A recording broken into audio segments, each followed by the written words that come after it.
Hello, everybody. Okay, so I have a whole thing written out. This is some stuff that I wrote about in our newsletter, and then I thought it would be ridiculous for me to not talk about what's going on in LA and the world right now. So I'll definitely talk about this. A lot of you are tuning in like, I can't wait to just talk about meditation or just listen about meditation and martial arts, and the topic is what is art, and I try not to get political. I have very specific, decently strong political leanings, and I'm going to try not to let that get too much into this, not to alienate people, and also just because this is really not a political space, and some of this is just not politics. So I will say I've had so many people messaging me, calling me, asking me, "Are you all right? LA is on fire. Is your family safe?" And not to downplay what's going on, because it's serious and in so many ways severely messed up. But it is also not what you have been seeing on the news if you've not been here on the ground at the front lines like we are. It's very isolated to specific areas, and there are more widespread protests scheduled for Saturday, which might make things very interesting. We are kind of last minute canceling classes on Saturday in the park, and that's the reason why, for logistics, and also to kind of allow people the space. If you want to protest. I will say it is just not smart to be violent about these things unless you absolutely have to, and you just don't usually absolutely have to. And this is borne out by the way that successful movements in the past have worked. Take Gandhi liberating India. This was a non-violent, very persistent movement that, of course, took a long time, and people might get fed up with the status quo on both ends for lots of reasons, and think the only way to fix this is with some massive, quick violence action. And of course, there's a point where that becomes necessary. And I will tell you that the stuff that you're learning, of course, physically, some of the techniques might be useful in a scenario where you're in the middle of getting attacked by whomever, or tear gassed, or whatever, to be able to keep your cool, to be able to physically fight, whatever. You should just get out of there. If it looks like it's turning south, leave. I want to see you in class on Monday next week. I don't want you to be bandaged up and busted up. So absolutely, if you want to go protest, go, and be safe, and don't get into it. And if you see a pile of rocks that was conspicuously placed somewhere, or a Molotov cocktail that somebody just left lit for you, that's for somebody else to use. You just use your sign and then go home. So that's the main thing that I wanted to address with this. But I'll say on a personal note, I can't say that I for sure met, but almost for sure have encountered one person who was detained in a scary, brisk manner. And I read about this. My local car wash had somebody in Culver City who was taken, and his kid was out there yelling at the agents or whoever it was to not take him, and it seemed like very scary stuff. And so I can, of course, understand why people are very upset about this and protesting, and why some people are feeling violent. And I, as a white man of means who does basically get to live more or less completely separate from all the stuff that's going on, can never really understand and feel what's what's happening for these people. So my heart absolutely goes out to people who are affected, and I will say, this city has a very different kind of feel right now. It feels like people are on edge. It feels like lots of people are scared. And I think that is part of the point of all of this. And I really encourage you to keep your cool, go back to the breath as much as possible. Like I was saying at the end of the Kung Fu class tonight, one of the students asked me, like, when you're in this situation and everything feels like it's crazy, you're surrounded by all this chaos, how can we use the spiritual side of our practice to deal with it? And he was clearly asking me not about how do you punch and kick your way out of the situation, but like, how do I stay calm? And maybe I'm actually right in the middle of it, or maybe it's just going on and it just feels like this. How do you use our practice? And meditation is, of course, the first and most important thing that I would say to go back to. On a very simple level, meditation is just practicing going back to the breath. And it's practicing to make it a habit, so that when we are in a scary or dire situation, it's not something that we have to, do for the first time or completely change our methodology. It's something that we've been practicing, I hope you guys, for years, every day. You have been practicing returning to the breath. And the more we practice anything, the more easily it starts to just flow through us. So in meditation, it's not right to think that we're just sitting in perfect peace, just like it wouldn't be reasonable to expect everything around us to stay in perfect peace. What happens is things get out of whack, and then we come back to a place of focus. In meditation, we lose it. We lose our focus. Maybe we lose it for a long time. Maybe we really get into a place where we are getting upset. And then we practice letting go of that and returning to the breath. And the more times we practice returning to the breath, the easier it becomes. And we are creating that habit for ourselves. In the same way that we practice making a fist correctly, we practice keeping our hands up, which is why that last class was so hard for you guys. We practice returning to the breath so it becomes natural for us. It is the habit of our mind to return to the breath. And in that moment that we return to the breath, we find peace, we find calm, and we can respond well. We have a better chance of being the way that we want to be, even amidst all the chaos and the pressure and the insanity of the day. It's not to say that sitting and meditating is going to solve all of your problems. It's not even to say that you will every time respond well and perfectly return back to the breath, but it's the best shot that we've got. So practice. And in the moments or in the weeks where it feels the hardest to practice, those are when it is most important for us. And it is also very important when everything is going fine to practice and meditate, because that is when it's easier for us to kind of build up that habit so that it doesn't have to be something that is like moving mountains to make that part of our life or part of this moment. Okay, so let's talk about art. And I'll probably just not talk about any of this other stuff for the rest of this class. So if this is what you're looking for, great. If it's not, too bad.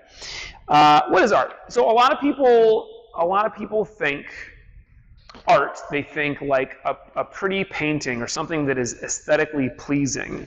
And of course, that is very often the case. And I'm sure that some of you have seen art that is not aesthetically pleasing.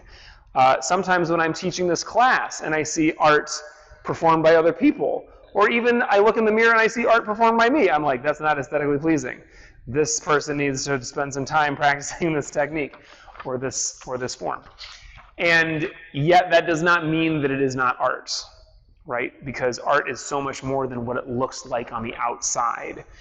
It's a very literally a surface view of what art is. Art is something that touches us deeply. It touches the soul.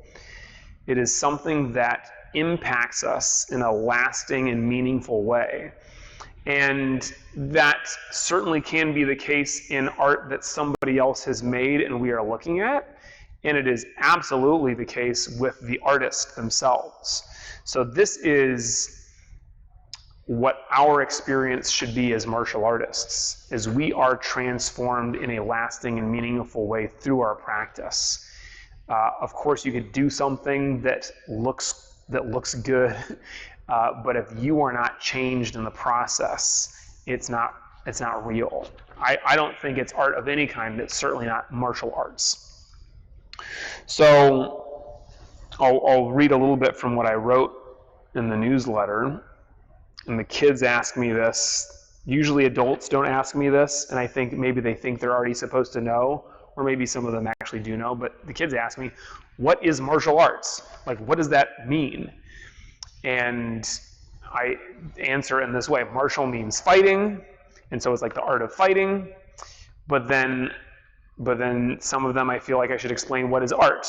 And I definitely don't get into all of the stuff that I wrote or that I'll get into tonight, but I basically say, like, art can be the thing that is made like an artist makes a painting, and that is their art.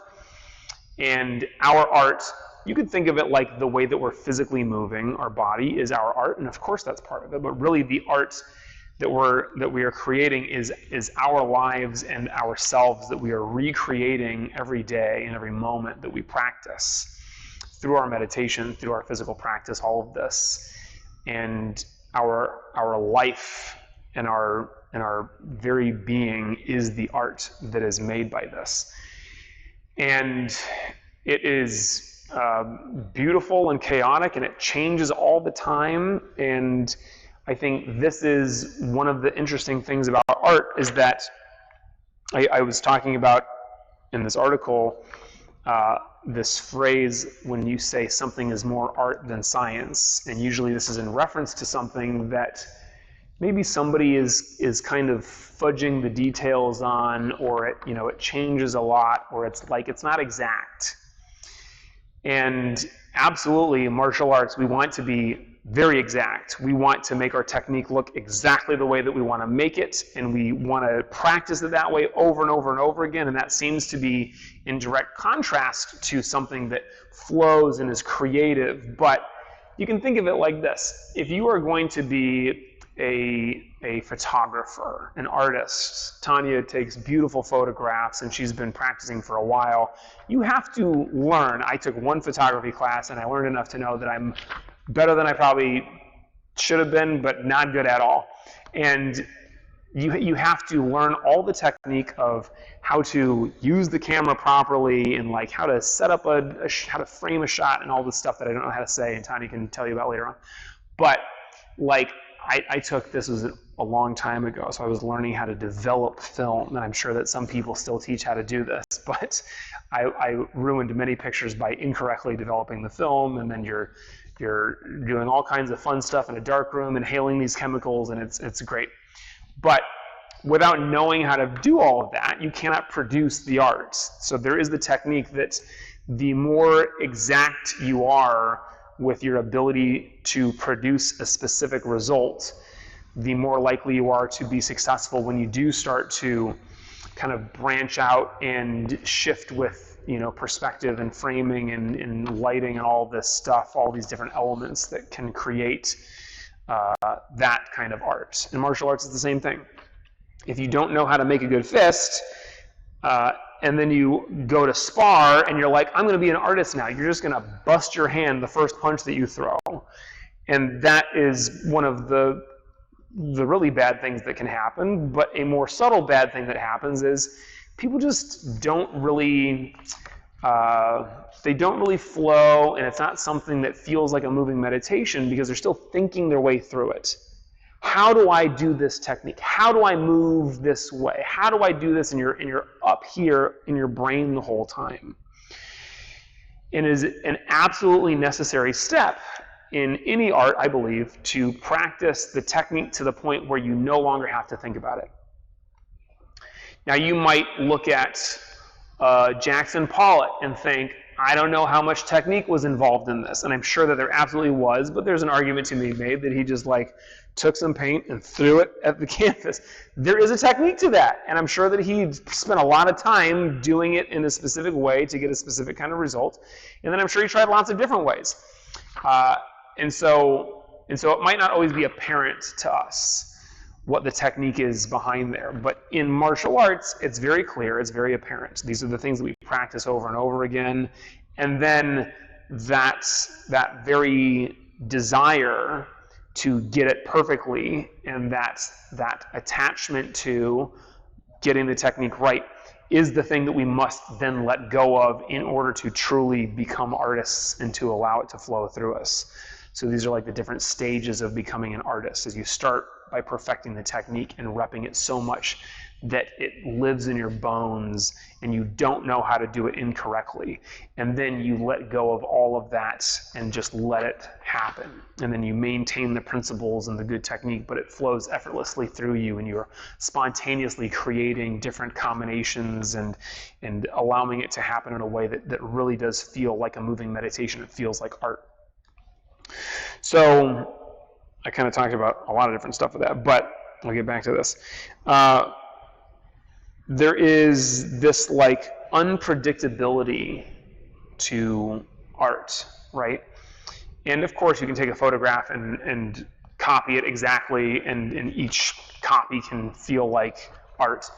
But each new time that you're taking a photograph, each new time that you create a painting, and each new time that you throw a punch, even though I'm repping this punch to try to make it look the same, when I punch this partner versus that partner, when I'm hitting a mitt, when I'm doing it in this combination versus doing it in a form, all of that can lead to slightly different variations of it, and that's beautiful. And each moment is a new opportunity to throw the punch, not necessarily perfectly, but perfectly for that moment. And really, this is one of the ideas behind our art and our practice is it can be beautiful in its unpredictability in the way that our art is performed and expressed in each moment. No two moments are alike in life. Even meditation, no two breaths are the same. And so every moment is a new opportunity to just be present and to really appreciate the slight variations in what we're doing rather than beating ourselves up for missing that breath in meditation or for throwing a punch slightly differently. Sometimes those differences are kind of the way that makes it an art and allows it to evolve and grow and to be an organic, living, beautiful thing. So there are, in our Kung Fu class, there are, let's say if we round it, it's around 35 basics like blocks, punches, and kicks. And of course there are other ones that you will learn, but those are the core that we practice so many times.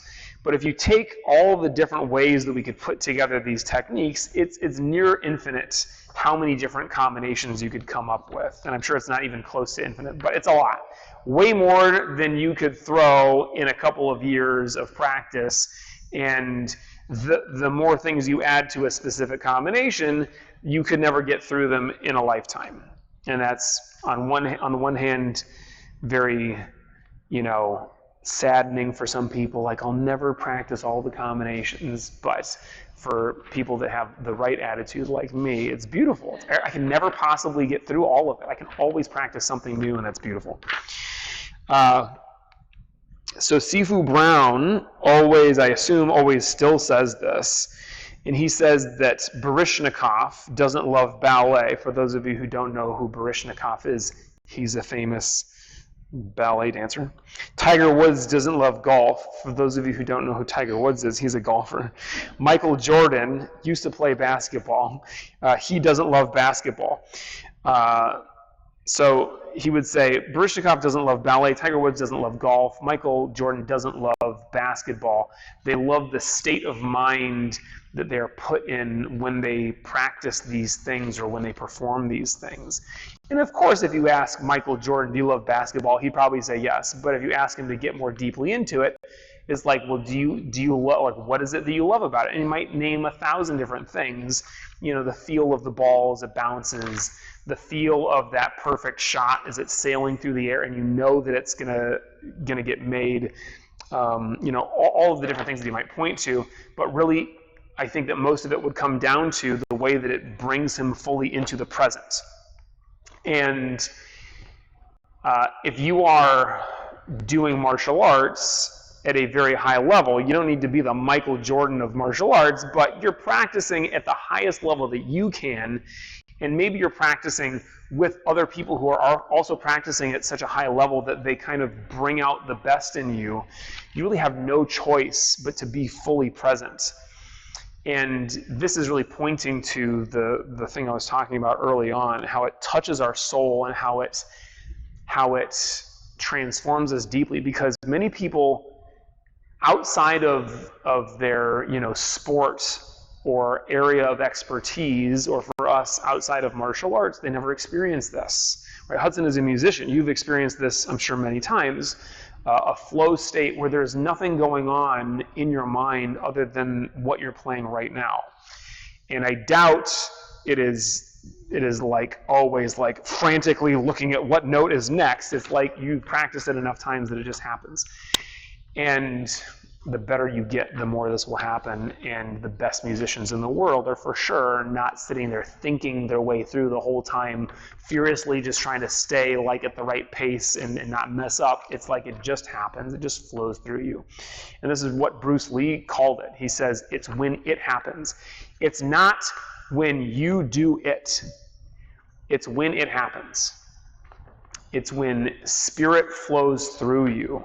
Not when you or your ego try to make a thing, right? The best art, the best, you know, physical works of art. You look at a beautiful sculpture. Of course, there was painstaking hours or years that went into it, and maybe, you know, a decent amount of thinking. But ultimately, it was inspiration, and it was something that just flowed through the artist. And maybe there was practice for decades and lots of slightly worse looking sculptures that happened before this one that was just inspiration. When we are practicing for many years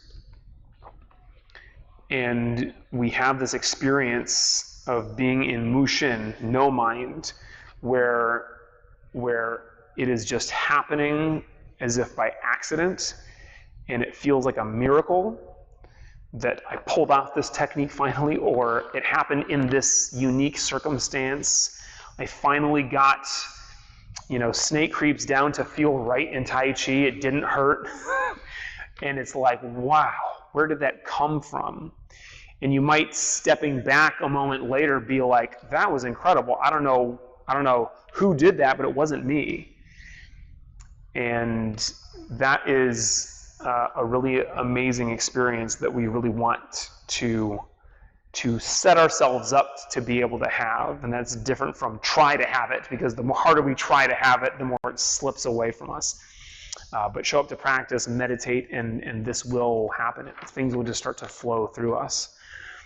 So in meditation, this really is, if you could say there's a goal to meditation, which I don't love that terminology, but this would be it, is to just be and to allow it to flow, right?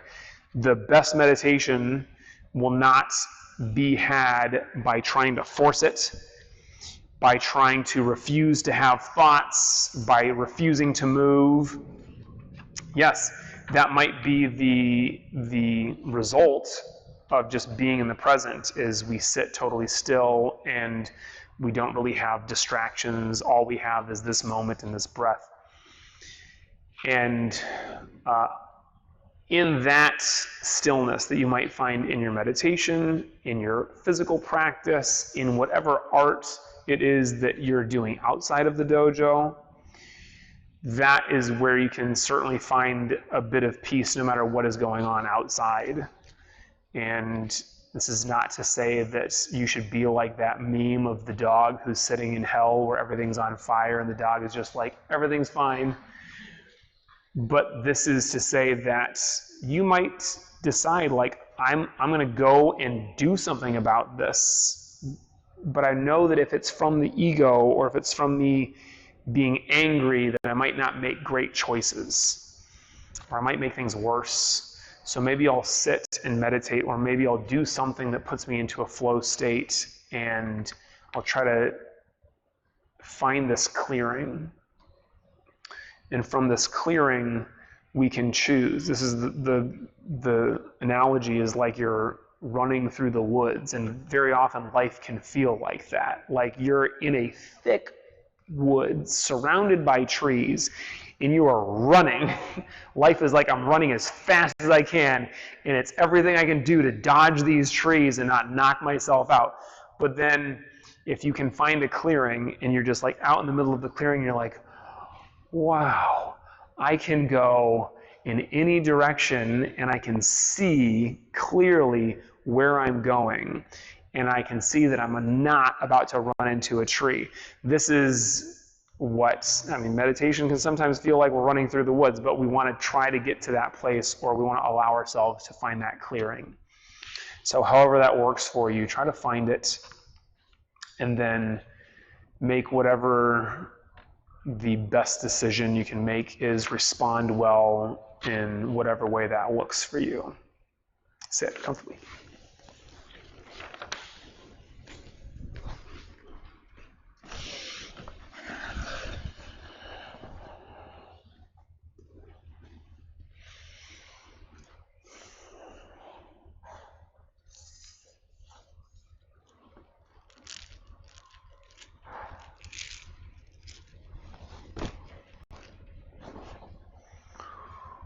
Pull. Close eyes. Spine straight. Eyes upturned. Relax. Watch the breath. Let go of all thoughts, worries, and cares. Be here now.